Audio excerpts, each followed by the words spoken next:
अस्सलाम वालेकुम। तो आज हम तारीख का सबक नंबर 6 तफरीक के जराए और तारीख के सभी सवाल और जवाबों को हल करेंगे। तो चलते हैं सवालों की तरफ। तो यहाँ पे देखिए ये सबक नंबर 6 है, तफरीक के जराए और तारीख। ये यहीं से सबक शुरू हो रहा है और इसके यहाँ पर कुछ पॉइंट्स हैं, मैं इसे पढ़ देती हूँ। 6.1 में तफरीह की जरूरत, 6.2 में अवामी नाटक, 6.3 में मराठी थिएटर, 6.4 में भारतीय फिल्मी दुनिया और 6.5 में तफरीह शोबे में रोजगार के मौके। तो यही सभी पॉइंट्स पे ये सबक पूरा जो है बेस है। तो हमें इन्हीं सभी के सवालात को और जवाबात को हल करना है। तो चलते हैं मश्क की तरफ। तो यहाँ सवाल 1 में अलिफ में आप देखेंगे जेल में से मुनासिब मुतबादल चुनकर बयान को मुकम्मल कीजिए। तो उसका सवाल है कि महाराष्ट्र का अव्वलीन कीर्तनकार डैश को कहा जाता है। तो संत नामदेव। यहाँ पर देखिए लाल से मैंने टिक किया हुआ है। दूसरा सवाल है बाबूराव पेंटर ने डैश फिल्म बनाई। तो यहाँ जीम का जवाब है सिरंधरी। तो हम आगे इसके बाकी के जवाब देखते हैं। यहाँ पे देखिए मैंने पहला और दूसरा आपको अभी बता दिया। और ये तीसरा है कि 18वीं सदी में डैश ने दिशा व तावरी खेल दिखाने वाला ग्रुप कायम करके उसे पूरे महाराष्ट्र में ले गए। तो कौन थे? तो श्यामजी नाइक काले। चौथा में है कि रिवायत के मुताबिक कीर्तन रिवायत के अव्वलीन बानी डैश को माना जाता है। तो नारद मुनि। पांचवा है शिवाजी महाराज के अहद में शायर डैश का अफजल खान के कत्ल के मौजू पर पवाड़ा मशहूर है। तो अज्ञान दास। पहला है कर्नाटक में जिन संतों की तख्लीकात भजन में गाई जाती हैं इनमें डैश का शुमार नहीं होता। दूसरा है वारकरी फिरके ने नाम स्मरण जिक्र की एक किस्म के तौर पर डैश को शोहरत बख्शी। तो भजन। तीसरा है तुलसीदास का तख्लीक किरदार डैश की लड़ाई का पवाड़ा मशहूर है, सिन्नगढ़। चौथा है मुत्तहिदा महाराष्ट्र तहरीक के जमाने में अपने पवाड़ों से शोहरत पाने वाले शायरों में डैश का शुमार नहीं होता। तो पट्टे बापूराव। पांचवा है मराठी थिएटर के खालिक की हैसियत से डैश मशहूर हैं। तो विष्णुदास भावे। यहाँ पे 5 और फिल इन द ब्लैंक्स हैं। तो पहला 1861 में डैश के तहरीर किरदा ड्रामे की वजह से मुकम्मल तहरीर मतीन के ड्रामों की नई रिवायत शुरू हुई। तो विनायक जनार्दन कीर्तने। दूसरा है 19वीं सदी के निस्फ आखिर में शुमाली हिंदुस्तान की ख्याल गायकी को महाराष्ट्र में फरोग देने का काम डैश ने किया। तो बाल कृष्ण बुआ उच्चल करंजीकर। तीसरा है भारत में पहला सिने कैमरा इन्हें डैश ने तैयार किया। तो आनंद राव पेंटर। चौथा है कि डैश की तारीखी फिल्म बाजीराव मस्तानी से कौमी ख्यालात का प्रचार हो रहा है। ये बात समझ में आते ही अंग्रेज हुकूमत ने इस पर पाबंदी आयद कर दी। तो भालजी पेंढारकर। पांचवा है डैश मराठी की पहली खातून फिल्म साज थी। तो कमलाबाई मुनकर लोरकर।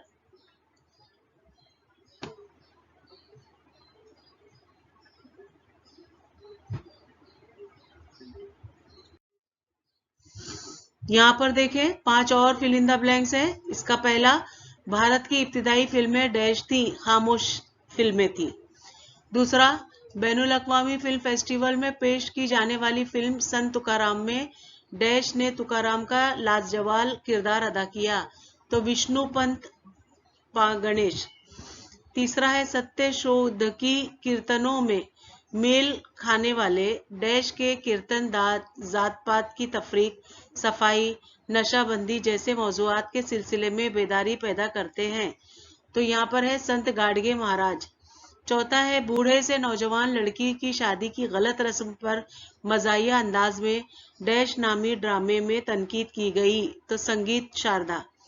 पांचवा है भारत सरकार ने डैश के मकसद से फिल्म डिवीजन कायम किया।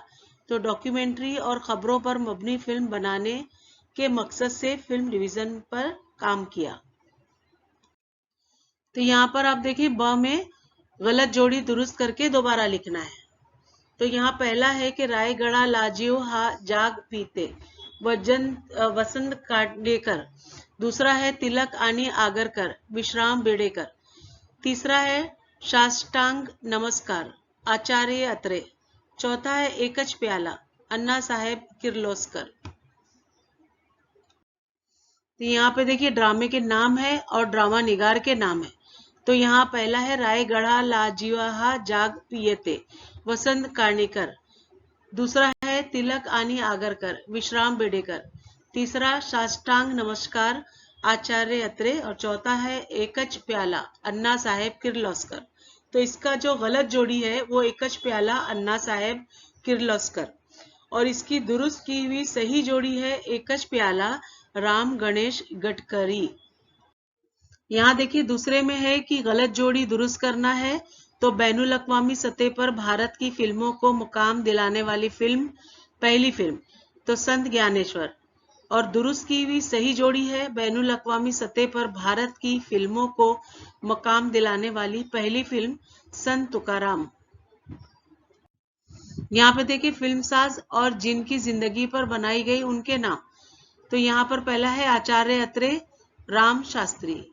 विश्राम बेडेकर, वासुदेव बलवंत फड़के। तीसरा है दिनकरडी पाटिल, धन्य ते संताजी धन्नाजी। प्रभाकर पेंढारकर, बाल शिवाजी। जवाब है गलत जोड़ी आचार्य अत्रे, राम शास्त्री। दुरुस्त की हुई सही जोड़ी आचार्य अत्रे, महात्मा फुले। यहाँ देखिए ड्रामे की खुसूसियात और ड्रामे के नाम। तो पहला है मराठी स्टेज पर आने वाला पहला ड्रामा सीता स्वयंवर। दूसरा है मतीन की मतबुआ शक्ल में मौजूद पहला ड्रामा अजीम माधोराव पेशवा। तीसरा है इस्तेआराती ड्रामा उदयाचा संसार। चौथा है शेक्सपियर के ड्रामा किंग लियर पर मबनी मराठी ड्रामा नट सम्राट। जवाब का देखिए गलत जोड़ी है इस्तेआराती ड्रामा उदयाचा संसार। और दुरुस्त की हुई सही जोड़ी इस्तेआराती ड्रामा केचक वध। यहाँ पांचवें में देखेंगे ड्रामे के नाम और ड्रामा निगार के नाम। तो केचक वध किसने लिखा? कृष्णाजी प्रभाकर खाडलेकर। दूसरा एकच प्याला किसने लिखा है? तो राम गणेश गडकरी। तीसरा इथे उषाडला मृत्यू, वसंत कांटेकर।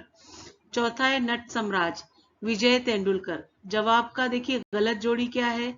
नट सम्राट विजय तेंदुलकर। और दुरुस्त की भी सही जोड़ी नट सम्राट वी वाशरुवाडकर। यहाँ पे देखिए दर्ज झेल जदुल मुकम्मल कीजिए। तो इसमें खुसूसियात और मिसालें बताना है। तो भजन, ललित, कीर्तन, भारूड की खुसूसियात और मिसालें। तो हम देखते हैं। यहाँ पर आप देखेंगे कि भजन, कीर्तन, ललित और भारूड की मिसालें और खुसूसियात बताना है। तो सबसे पहले हम खुसूसियात भजन की देखते हैं। पहला पॉइंट है इसका झांझ और मुर्दंग के साथ खुदा की तारीफ। दूसरा अभंग और भक्ति नज़म में खुदा की तारीफ। इसकी मिसालें हैं एक संत तुलसीदास, दूसरा संत नामदेव के भजन। अब कीर्तन में पहला पॉइंट है पूजा, बयानिया, अभंग, बयानिया, तमहीद। और दूसरा पॉइंट है वाज, दूसरा हिस्सा यानी तमसील। इसकी मिसालें हैं कि एक नारदी कीर्तन, दूसरा महात्मा फुले की सत्य शोध की कीर्तन। ललित में आप देखेंगे पहला पॉइंट जश्न के मौके पर देवता से मुरादे मांगना। और दूसरा छोटे ड्रामे की तरह रामकृष्ण की कहानियां पेश करना। इसकी मिसालें गोवा, कोकण के इलाके में बड़े पैमाने पर राइज हैं। भारूड में देखेंगी खुसूसियात की पहला पॉइंट रूहानी और इखलाकी तालीम। दूसरा है पेशकश में ड्रामाइयत और तनु होता है। और इसकी मिसालें हैं कि पहला ज्ञानेश्वर नामदेव के भारूड और दूसरा संत एकनाथ के भारूड से सबसे ज्यादा मकबूल है।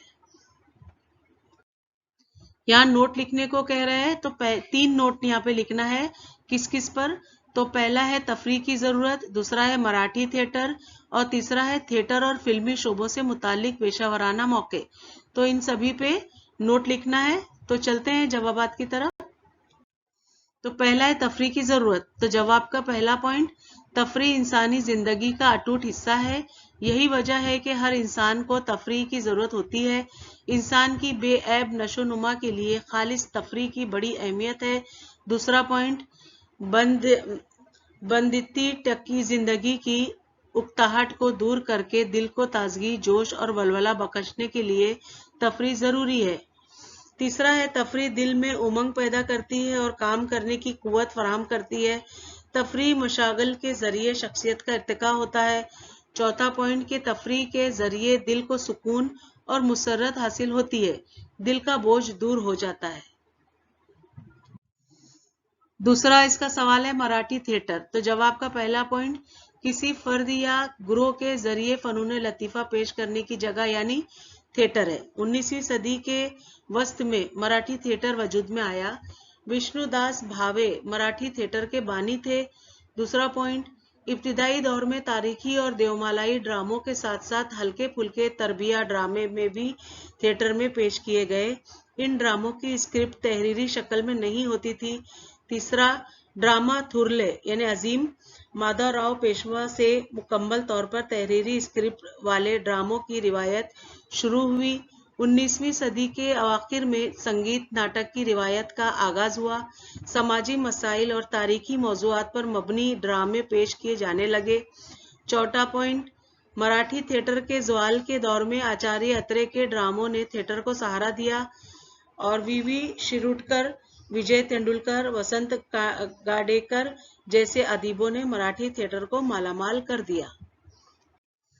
तीसरा आप देखेंगे सवाल का ये जवाब है कि थिएटर और फिल्मी शोबों से मुतालिक पेशावराना मौके। तो जवाब है कि थिएटर और फिल्म से मुतालिक दर्जे झेल पेशावराना शोबे हैं। पहला, थिएटर के लिए स्टेज की सजावट, लिबास, हेयर स्टाइल, मेकअप करने वाले माहिरीन की जरूरत होती है। हिदायतकार, अदाकार, रोशनी और साए का बंदोबस्त करने वाले टेक्नीशियन और इनके मुआवने की जरूरत होती है। मुसन्निफ, इसके सलाहकार, मौसीकी और जुबान के माहिरीन की जरूरत होती है। पॉइंट 2, फिल्म के लिए भी इन सारे लोगों की जरूरत होती है। इनके साथ साथ कैमरामैन, मुकालमा नवेस, स्क्रिप्ट राइटर, डांस डायरेक्टर, गीतकार जैसे माहिरीन की जरूरत होती है। थिएटर और फिल्म के शोबे से मुतालिक ये सारे पेशेवराना शोबे हैं। यहाँ पे आप देखिए सवाल 4, दर्जे झेल बयानात की वजूहात के साथ वजाहत कीजिए। तो ये 2 सवाल यहाँ पर है, मैं पढ़ देती हूँ। पहला है फिल्मी शोबे में तारीख का मजमून बहुत अहमियत रखता है। दूसरा है संत एकनाथ के भारूड मशहूर हुए। तो चले सवाल की तरफ। तो यहाँ देखिए पहला सवाल है फिल्मी शोबे में तारीख का मजमून बहुत अहमियत रखता है। तो जवाब का पहला पॉइंट तारीखी वाकियात और हस्तियों पर फिल्म बनाते वक्त तारीख की मदद लेनी पड़ती है। पॉइंट 2, तारीखी कहानी हो तो हकीकत का रंग भरने के लिए इस जमाने का माहौल तैयार करना पड़ता है। किरदारों की जुबान, चलने बोलने के अंदाज की मालूमात होनी चाहिए। पॉइंट 3, इस जमाने के वजह किता, लिबास, बालों की तराश वगैरह का बंदोबस्त करना होता है। मजमूई तौर पर फिल्म का माहौल इस दौर का महसूस होने के लिए फिल्म के शोबे में तारीख के मजमून और इसके माहिर की बड़ी अहमियत होती है। सवाल 2, संत एकनाथ के भारूड मशहूर है यानी मकबूल हुए। तो जवाब, संत एकनाथ ने लोगों को तालीम देने के लिए कई भारूड लिखे। पहला, इन भारूडों में ड्रामायत का अंसर और इनके मौज़ूआत में तनु था। दूसरा पॉइंट, मज़ाह के जरिए लोगों को तालीम देने और नसीहत करने का ये तरीका लोगों को पसंद आया। पॉइंट 3, ये भारूड धन पर गाए जा सकते थे, इस वजह से अवामी मौसीकी की मदद से उन्हें गाया जाता था। अमली जिंदगी की सीधी सादी मिसालों को मज़ाह के रंग में तख्लीक करने की वजह से संत एकनाथ के भारूड मशहूर व मकबूल हुए। सवाल 5, दर्ज झेल सवालों के 25 तक 30 अल्फाज में जवाब लिखिए। तो यहाँ पर 2 सवाल हैं, मैं यहाँ पढ़ देती हूँ। महाराष्ट्र को भारतीय फिल्मी दुनिया की माँ क्यों कहा जाता है? दूसरा है पवाड़ा जैसे क्या मुराद है? वजाहत कीजिए। सवाल 1, महाराष्ट्र को भारतीय फिल्मी दुनिया की माँ क्यों कहा जाता है? तो जवाब का पहला पॉइंट, भारत में चलती फिरती तस्वीरों का आगाज महादेव गोपाल पटवर्धन के खानदान वालों ने 1885 में किया।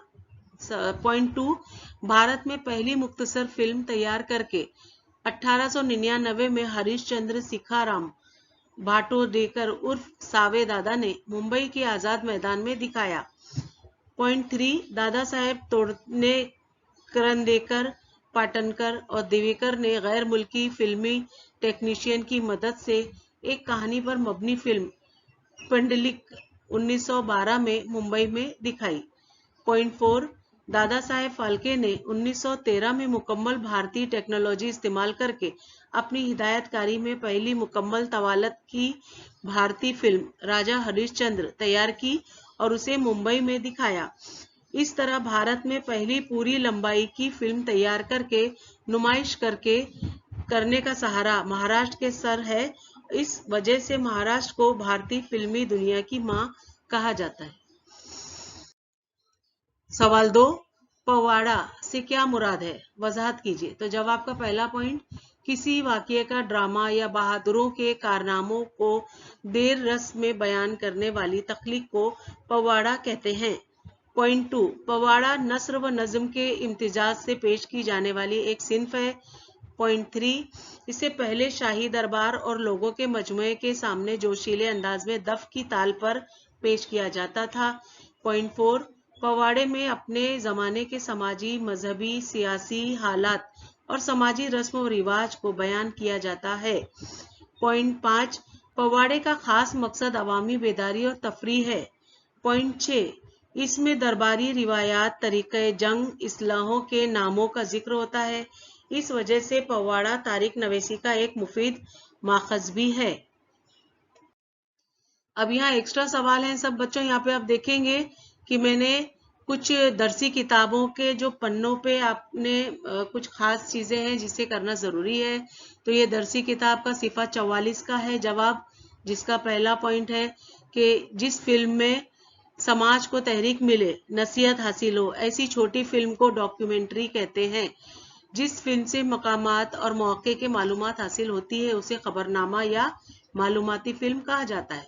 पॉइंट 2, भारतीय तहजीब, आज़ादी की जंग में हिस्सा लेने वाले रहनुमाओं, समाजी मसाइल, तोहम परस्ती, मुंशियात से निजात जैसे मुख्तलिफ मौज़ूआत पर डॉक्यूमेंट्री फिल्में लोगों को तालीम देने का काम करती हैं। पॉइंट 3, खेल, किले, इलाके, हैवानात वगैरह मुख्तलिफ अमूर की मालूमात देने वाले खबरनामे तैयार किए जाते हैं। पॉइंट 4, डॉक्यूमेंट्री और खबरनामे जदीद भारत की तारीख का मुताला करने की अहम मकसद हैं। यहाँ भी देखें आप, सवाल 6 है ये केचक वध। ये भी एक दरसी किताब का सिफा 42 का आप पढ़ेंगे दरसी किताब में, तो यहाँ पर ये जवाब जरूरी है। इसका पहला पॉइंट, कृष्णाजी प्रभाकर खाडलेकर ने आज़ादी से कबल संगीत नाटक केचक वध लिखा था। ये इश्तिहाराती यानी अलामती ड्रामा था। पॉइंट 2, ये ड्रामा महाभारत के केचक एक ऋषि के कत्ल के वाक़ये पर मबनी होने के बावजूद ड्रामा निगार का मकसद सिर्फ उसे वाक़ये को पेश करना नहीं था। इस ड्रामे के जरिए मुसन्निफ ने अंग्रेज हुकूमत पर जबरदस्त तनकीद की थी। पॉइंट 3, ड्रामे का हर किरदार अपने जमाने के हालात के इश्तिहारे की सूरत में पेश किया गया था।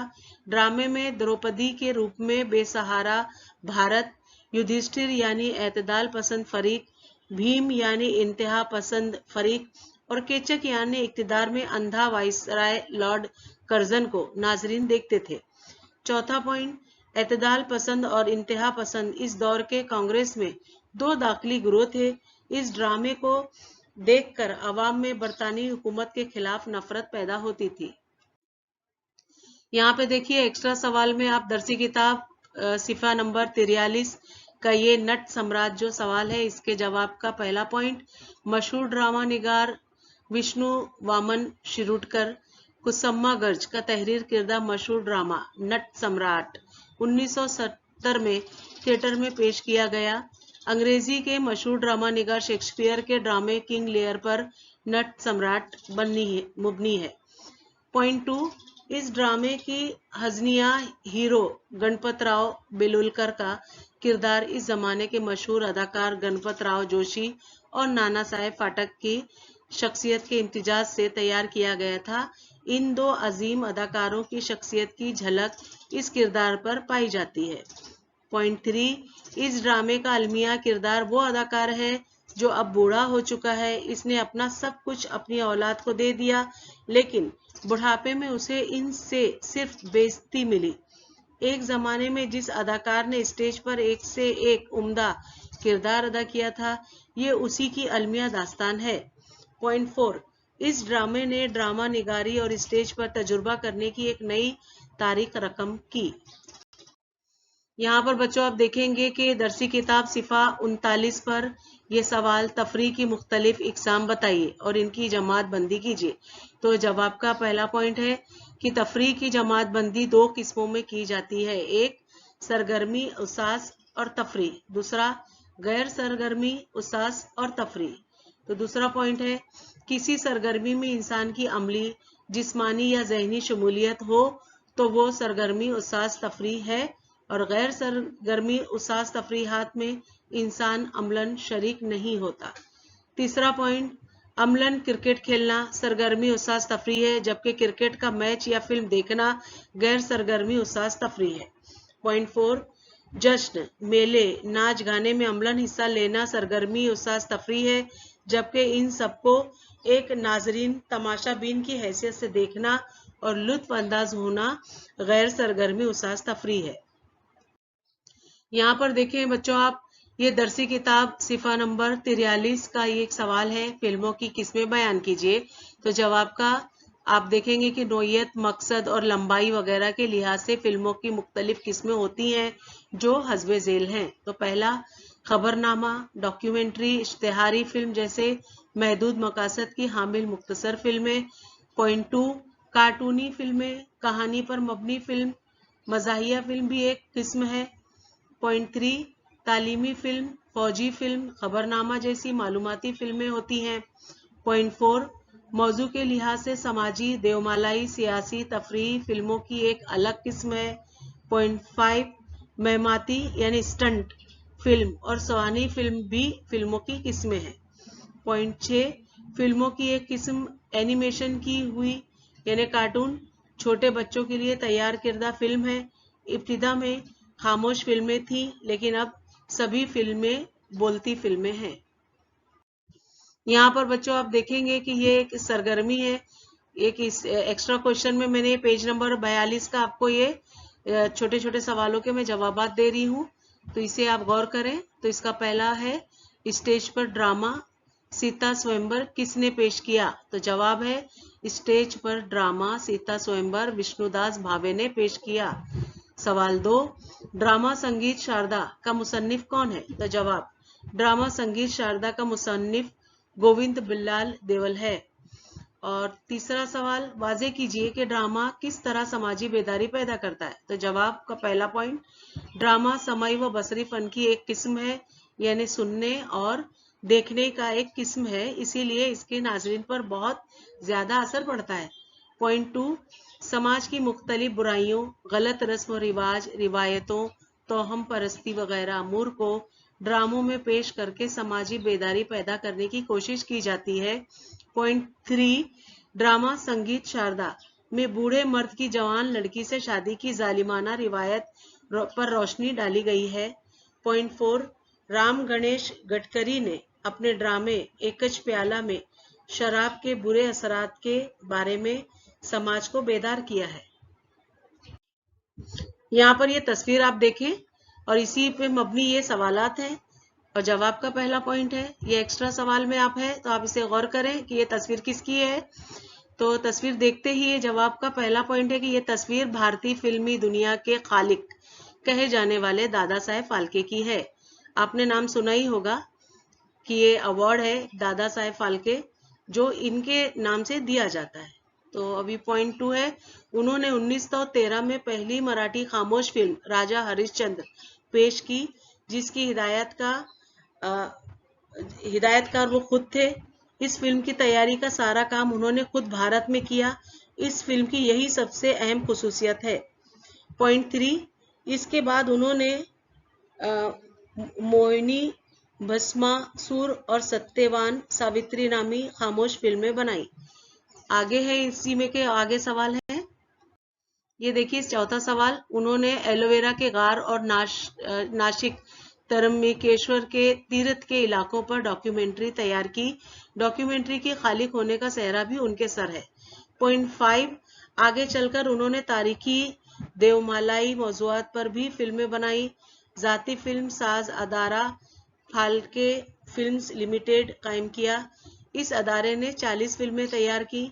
इनकी हिदायत में बनी हुई पहली बोलती फिल्म गंगावतरण की नुमाइश 1937 में हुई। पॉइंट 6, इनकी पहली जन्म सदी के साल 1970 से फिल्मी दुनिया में उम्दा कारकर्दगी का मुजाहरा करने वाले फनकार और टेक्नीशियन को मरकजी हुकूमत की जानिब से फिल्म के शोबे में सबसे बड़ा अवार्ड दादा साहेब फाल्के अवार्ड दिया जाता है। यहाँ पे आप देखेंगे मेमोरी मैप है, ये याददाश्त का खाका। तो तफरीह के जर्राए यहाँ पर 3 तरह का बता रहा है कि तफरीह के जर्राए, तफरीह की किस्में और तफरीह की ज़रूरत। और तफरीह की किस्में में देखें 2 है, सरगर्मी उसास तफरीह और गैर सरगर्मी उसास तफरीह। और यहाँ पे अवामी फ़नून, मराठी थिएटर और भारतीय फिल्में। तो अवामी फ़नून में है कठपुतलियों का खेल, विशावतारी नाटक, भजन, कीर्तन, अमलत, भावड़ा और तमाशाही पवाड़ा। और मराठी थिएटर में आगाज, विष्णुदास भावे और वी.जे. कीर्तने, ख्याल गायकी, संगीत नाटक, समाजी व तारीखी नाटक। और भारतीय फिल्मी दुनिया तो आगाज, खामोश फिल्मों की तैयारी, दादा साहेब फाल्के, इब्तिदाई बोलती फिल्में, तारीखी फिल्में, दीगर अहम फिल्में, फिल्मों की किस्में और तफरीह के शोबे में पेशावराने मौके। तो ये याददाश्त का जो खाका है ये बहुत ही कारआमद है। अगर आप इस पर गौर करें तो ये छोटे छोटे पॉइंट से आप ये पूरी तरह से आप अपनी याददाश्त में रख सकते हैं। तो बच्चों यहीं पर हमारे सवालों के जवाबात जो थे वो मुकम्मल हुए। तो मैं उम्मीद करती हूँ कि आपको सभी समझ में आ गए होंगे। और अगर कोई डाउट है तो मुझे कमेंट बॉक्स में आप पूछ सकते हैं, तो इंशाल्लाह मैं ज़रूर उसे पूरा करने की जवाब के तौर पे दूंगी जवाब। तो बच्चों अगर आपको मेरा ये लेसन अच्छा लगा हो तो प्लीज़ मेरे चैनल को सब्सक्राइब करें, लाइक करें, अपने दोस्तों में शेयर करें ताकि उनको भी डाइजेस्ट खरीदना ना पड़े और ये जवाबात उनके भी काम आए। और कमेंट करके आप कोई भी डाउट पूछ सकते हैं। तो बच्चों मिलते हैं अगले लेसन में नए सबक के साथ। तब तक के लिए बाय बाय, टेक केयर।